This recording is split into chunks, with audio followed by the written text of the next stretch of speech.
di na kay bugnaw ang iyahang aircon, ang iyahang evaporator.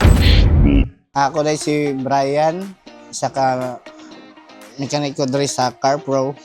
Nami isa ka client diri nga concern about sa aircon, isa ka Nissan Almera Turbo. Ang iyahang concern is di na kay bugnaw ang iyahang aircon. Na mo gi-advise is aircon cleaning, tapos gigamitan pud namo siya og manifold. So na find out namo nga na siya leaking.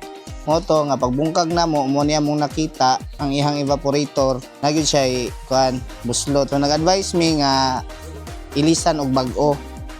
So mo na niya mo ang bag-o nga iilis sa iyang unit nga available sa mga nga pyesa. A few moments later. So muna kasimbol na to ang dashboard no. So gitistingan na to ang temperature. Kasama sa ato nakita no, gamoist-moist na basta nang bugnawa. So bugnaw na kayo. Kung isa tong gusto magpaka aircon cleaning diha adto mo sa CarProtect.